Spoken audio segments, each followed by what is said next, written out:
परवाल जी आज पहुंचे हैं पृथला विधानसभा में और बड़ी ज्वाइनिंग आज 2 उम्मीदवारों की हुई है आज़ाद समाज पार्टी में। तो किस तरीके से देखते हैं, पृथला विधानसभा की हॉट सीट है, पहले भी बसपा का यहाँ से जो विधायक बन करके चंडीगढ़ पहुंच चुका है। जी, पृथला सहित पूरे हरियाणा में बहुत मजबूती से चुनाव लड़ रहे हैं और जिनमें से पृथला एक हमारी सबसे ज़्यादा उम्मीद की सीट है कि भाई यहाँ से हम हर हाल में विधानसभा में जिता करके विधायक भेजेंगे। कितने तादाद में लोगों ने आज आज़ाद समाज पार्टी में अपनी आस्था जताई है? पहले बसपा में कार्यरत रहे हैं गिरिराज जटोला, 5 साल मेहनत की है, किसी कारणवश उनकी जो टिकट काट दी गई थी और लगातार फिर भी उन्होंने किसी पार्टी को ज्वाइन नहीं किया। क्या लगता है कि आज़ाद समाज पार्टी गिरिराज जटोला जी को टिकट देगी? हो सकता है, गिरिराज जटोला जी ने आवेदन दिया है और इनका आवेदन हमने अपने हाईकमान भाई चंद्रशेखर आज़ाद जी के पास पहुंचा दिया है और भी अन्य जो बायोडेटा आए हैं जल्दी ही उन पर हमारा हाईकमान निर्णय लेगा। लगातार चंद्रशेखर आज़ाद जी लोकसभा के अंदर जैसे बम फोड़ रहे हैं, कभी गुर्जर रेजिमेंट की बात कर रहे हैं, कभी चमार रेजिमेंट की बात कर रहे हैं। क्या लगता है चंद्रशेखर आज़ाद जी के बयान पर क्या ये भाजपा सरकार अपना रुख देगी? भारतीय जनता पार्टी को इतना मजबूर कर देंगे कि वो चाह कर भी और ना चाह कर भी जो इस देश के मुद्दे हैं उनकी तरफ ध्यान भारतीय जनता पार्टी का दिला करके छोड़ेंगे, चाहे वो संसद के अंदर हो चाहे वो संसद के बाहर हो।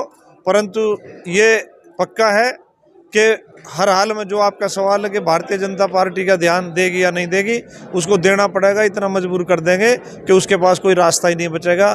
जो भारत की समस्याएं हैं, चाहे वो बेरोजगारी की हो, चाहे वो महंगाई की हो, चाहे वो शिक्षा के निजीकरण की हो, चाहे वो जो आपने बात करी चमार रेजिमेंट या गुर्जर रेजिमेंट, ये असल में बात रेजिमेंट की नहीं है। बात यह है कि हर वर्ग को इस देश में सम्मान मिले, उस आधार पर उन्होंने मांग की है और इस देश के हर समाज को सम्मान देना या बराबर का अधिकार देना, ये इस देश का मुख्य मांग है। और इस देश में जो भारतीय जनता पार्टी और कांग्रेस की सरकार जो भाई भतीजावाद या भेदभाव करती रही है, उसको मिटा करके समानता की बात हुई। पहले दलित समाज ने पृथला विधानसभा से बसपा को वोट दिया, क्या लग रहा है चंद्रशेखर जी की आवाज़ पर दलित समाज अब की बार आज़ाद समाज पार्टी को वोट देगा?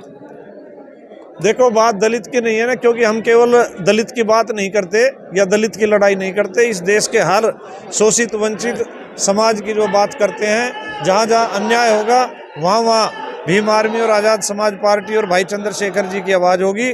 और इस क्षेत्र की जहाँ तक जनता की बात है, 100% भाई चंद्रशेखर आज़ाद जी के विचारों से प्रभावित होकर इस क्षेत्र की समस्याओं को दूर करने के लिए आज़ाद समाज पार्टी के साथ होगी। आज़ाद समाज पार्टी पूरी 90 की 90 विधानसभा पर चुनाव लड़ाएगी या कुछ ही सीटों पर चुनाव लड़ेगी? नहीं, 90 की 90 पे तो नहीं लड़ाएंगे, पर जहाँ मजबूत कैंडिडेट हमारे होंगे हम जो वहाँ चुनाव जरूर लड़ाएंगे। बसपा का इनेलो के साथ गठबंधन हो चुका है, क्या आज़ाद समाज पार्टी चंद्रशेखर आज़ाद हरियाणा में किसी पार्टी से गठबंधन करेंगे?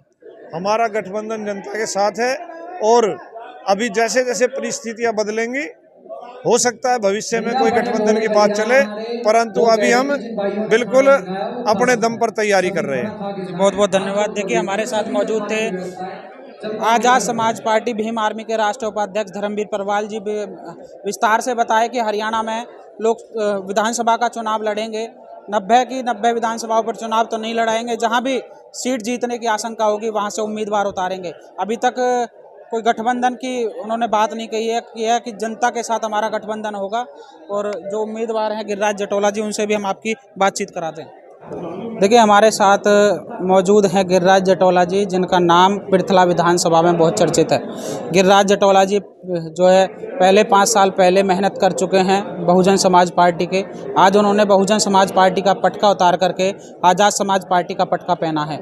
मेहनत की थी, टिकट नहीं मिल पाई, समाज में लगातार अपना प्रचार करते रहे, अकेले चले कारवा बनता गया। आज गिरिराज जटोला जी आज़ाद समाज पार्टी में ज्वाइनिंग हुई है, बड़ी ज्वाइनिंग है। हज़ारों तक की तादाद में युवाओं के साथ आज आज़ाद समाज पार्टी में आस्था जताई है। गिरिराज जटोला जी, किस तरीके से देखते हो, क्योंकि एकमात्र सांसद हैं चंद्रशेखर आज़ाद जी जो आज़ाद समाज पार्टी के संस्थापक हैं, उनका आज आपने पटका पहना है, किस तरीके से मेहनत करेंगे? मेहनत करने में आपने पहले भी कोई कसर नहीं छोड़ी। देखो, मैं भाई चंद्रशेखर के विचारों से बहुत प्रभावित हूँ और उनके विचारों से प्रभावित होकर मैंने आज़ाद ASP का, आज़ाद समाज पार्टी का पटका पहना है और एक कार्यकर्ता के रूप में मैं निष्ठा से काम करूँगा और अपनी तरफ से कोई कसर नहीं छोड़ूंगा।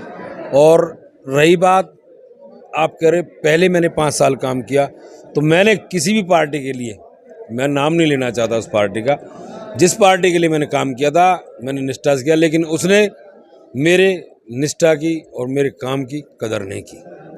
पृथला विधानसभा में कितनी वोटों की लीड से आप जीतने वाले हो? क्योंकि चुनाव लड़ेंगे, पूरा मूड है आपका चुनाव लड़ने का, और साथ में आपने एक बड़ा बयान दिया कि जाट जाटम मौसी मौसी के, तो ये मौसी मौसी के मिलकर के आपको कितनी वोटों से जिताना चाहते हैं? देखो, जाट जाट और मौसी मौसी के, इसमें कोई शक नहीं, और ये नारा मेरा आज से नहीं है, मैं 5 साल पहले से दे रहा हूँ अब, लेकिन आज थोड़ा लोकप्रिय ज़्यादा हो जाएगा।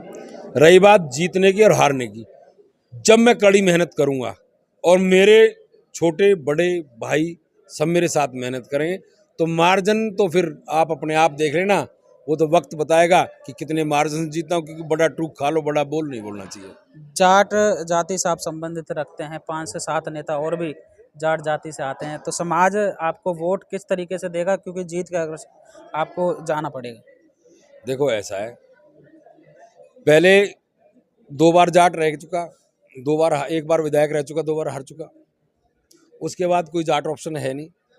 तो अगर मैं तो अपने जाट भाइयों से विनती करूंगा हाथ जोड़ के, भाई छोटी मौसी के हमारे साथ हैं, बाकी आप भी बड़ी मौसी के हो, इकट्ठे हो जाओ, आपका विधायक चंडीगढ़ में होगा, और भाई जैसे आप कहोगे वैसे आपकी आवाज़ उठेगी, आपके कार्य होंगे, विकास होगा, विधानसभा में किसी भी चीज़ की कोई कमी नहीं छोड़ी जाएगी। बहुत बहुत धन्यवाद। देखिए, हमारे साथ मौजूद थे गिरिराज जटौला, जो कि पृथला विधानसभा से आज़ाद समाज पार्टी के प्रत्याशी के प्रबल दावेदार भी हैं, और लगातार समाज में अपनी डोर टू डोर करते रहते हैं, समाज के जो जितनी भी समस्याएं हैं उनको भी सुनते हैं। और आपको मैं बता दूं, गिरिराज जटौला वो शख्स हैं जिन्होंने अपने गांव के अंदर बाबा साहब की प्रतिमा स्थापित की थी।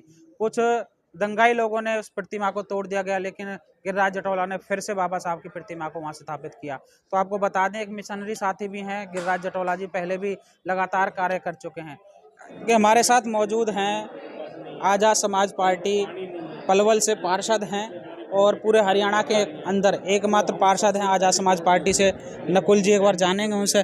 नकुल जी, कैसी तैयारियां हैं अब की बार विधानसभा चुनाव की? देखो, पूरे हरियाणा के अंदर आज़ाद समाज पार्टी की जोर तोरों से मीटिंग चल रही हैं और तैयारियां चल रही हैं। आज भी हमारे राष्ट्रीय उपाध्यक्ष जी धर्मवीर परवाल जी पलवल आए हुए थे, और पलवल में जिला कार्यालय का उद्घाटन भी किया था।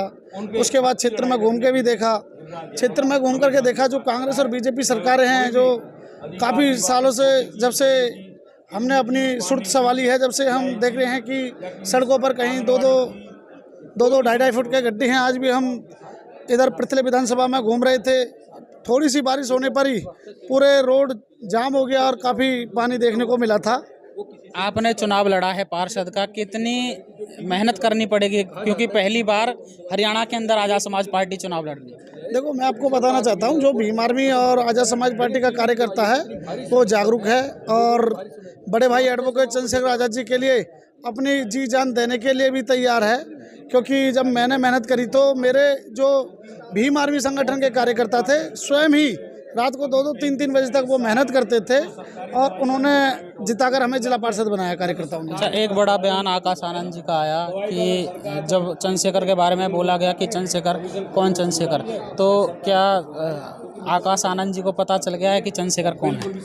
देखो, आकाश आनंद जी तो बड़े भाई एडवोकेट चंद्रशेखर आज़ाद जी का नाम लेकर पॉपुलर होना चाहते थे, उनके बारे में हम कुछ नहीं कह सकते हैं, क्योंकि बड़े भाई का नाम एक छोटे से बच्चे से भी पूछा जाएगा तो शायद सभी जानते हैं कि भीम आर्मी चीफ चंद्रशेखर आज़ाद जी के नाम जहां दलितों, शोषितों, पीड़ितों पर, महिलाओं पर या किसानों पर, पूरे देश के अंदर जहां अत्याचार होता है तो वहाँ बड़े भाई चंद्रशेखर आज़ाद जी का नाम सभी लेते हैं। अच्छा, फरीदाबाद लोकसभा में 9 विधानसभाएं आती हैं, क्या इन 9 की 9 विधानसभाएं में उम्मीदवार उतारेंगे या कुछ विधानसभाओं में कैसी तैयारियां हैं? देखो, ये तो फरीदाबाद की टीम बताएगी, आप मेरे पलवल के बारे में पूछ सकते हैं मेरे से। फरीदाबाद लोकसभा पड़ती है, 9 विधानसभाएं हैं, 2 जिले हैं, फरीदाबाद जिला जिसमें 6 विधानसभाएं आती हैं, पलवल जिला जिसमें 3 विधानसभा आती हैं। तो 3 विधानसभाओं का आप बता दें कि क्या तीनों विधानसभाओं पर कैंडिडेट उतरेगा? बिल्कुल उतरेगा और हमारी टीम तीनों विधानसभाओं पर मजबूत है, बूथ बनाए हुए हैं और सभी तीनों विधानसभा पर हम कैंडिडेट उतारेंगे।